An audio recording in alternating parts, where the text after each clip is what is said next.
Une seule terre et deux peuples, et deux États.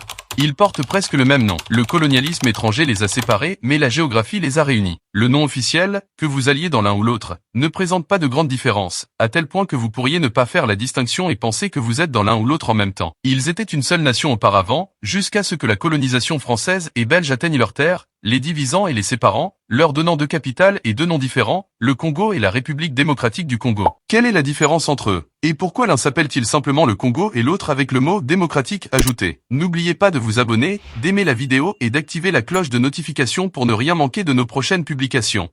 Avant la colonisation, la région était dominée par plusieurs royaumes, dont le plus notable était le royaume du Congo. Le royaume du Congo a été fondé au XIVe siècle et est rapidement devenu une puissance régionale en Afrique centrale. À son apogée, il couvrait une grande partie de ce qui est aujourd'hui l'Angola, la République du Congo, la République démocratique du Congo et le Gabon. Il atteignit son apogée au XVe et XVIIe siècle, établissant des relations commerciales et diplomatiques avec le Portugal.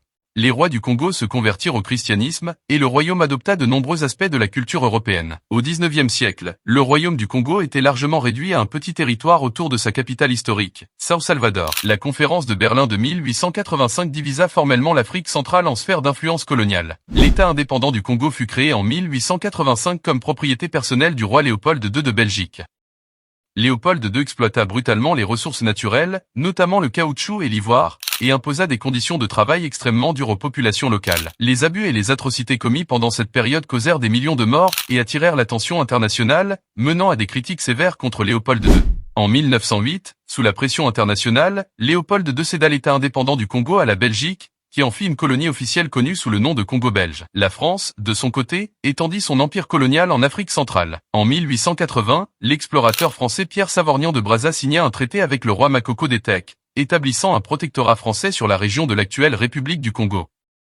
Cette région devint plus tard la colonie du Congo français, intégrée à l'Afrique équatoriale française, qui comprenait également le Gabon, le Tchad et l'Ubangi-Chari, aujourd'hui République centrafricaine. Le colonialisme a laissé un héritage de division, de violence et de sous-développement dans les deux Congos. Les frontières tracées sans tenir compte des réalités ethniques et culturelles, l'exploitation économique brutale et la mauvaise gouvernance post-coloniale ont tous contribué à des décennies d'instabilité et de souffrance pour les populations locales. Après la Seconde Guerre mondiale, des appels à l'indépendance ont commencé tant au Congo belge qu'au Congo français. L'indépendance tant attendue du Congo belge, qui devint ensuite le Congo fédéral puis Zaïre, fut proclamée le 30 juin 1960. Peu de temps après, au début des années 1990, ce pays devint la République démocratique du Congo.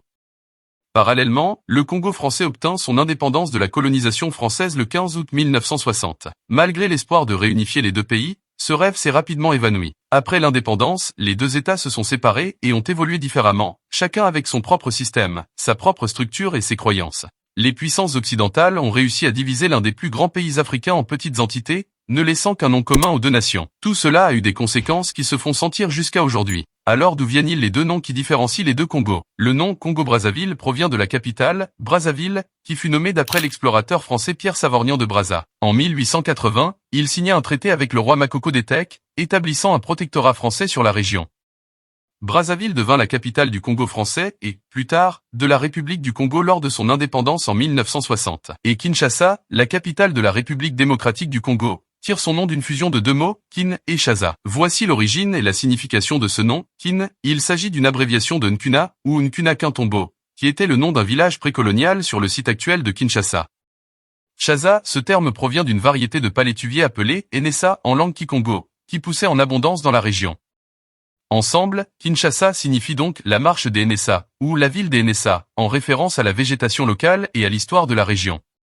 Kinshasa était à l'origine un petit village appartenant au royaume Congo avant l'arrivée des Européens. Il se trouvait sur la rive sud du fleuve Congo, en face de l'ancienne ville de Léopoldville, maintenant Kinshasa. Sur la rive nord. Avec le développement colonial, Léopoldville est devenu un important centre urbain et portuaire, puis la capitale du Congo belge. Après l'indépendance en 1960, la ville a été renommée Kinshasa, devenant la capitale de la République démocratique du Congo. Que la situation de ces deux pays après l'indépendance. D'abord du côté Congo-RDC, l'exploitation économique brutale a conduit à des conditions de travail inhumaines, une extraction massive des ressources sans bénéfices équitables pour la population locale, et une dépendance économique. Les frontières coloniales ont créé des divisions ethniques artificielles, exacerbant les tensions entre les différents groupes ethniques. Et la politique coloniale de diviser pour régner a laissé un héritage de divisions ethniques et politiques profondes, contribuant au conflit et à l'instabilité politique post-coloniaux. Le système politique colonial a favorisé un pouvoir centralisé, ce qui a souvent conduit à des régimes autoritaires et des dictatures post-coloniaux. Les luttes pour le pouvoir ont entraîné des périodes d'instabilité politique, de conflits internes, de répression politique et de violation des droits de l'homme. Malgré la richesse en ressources, le Congo-Kinshasa a souffert de sous-développement dans de nombreux domaines tels que l'éducation, la santé et les infrastructures sociales. Et du côté Congo-Brazzaville, l'héritage colonial a laissé un système politique et économique caractérisé par la corruption, la mauvaise gestion des ressources publiques et l'absence de transparence. Ces problèmes ont nui au développement socio-économique et ont contribué aux tensions politiques internes. Malgré les revenus du pétrole, une grande partie de la population continue de vivre dans la pauvreté, avec des services de base tels que l'éducation et les soins de santé inadéquats. Les inégalités économiques persistent, avec une élite politique et économique qui bénéficie souvent des ressources du pays au détriment de la population plus large. En résumé, le colonialisme a laissé des résultats complexes et parfois dévastateurs dans les deux Congos, avec des impacts économiques, politiques, sociaux et culturels profonds qui continuent de façonner ces nations aujourd'hui.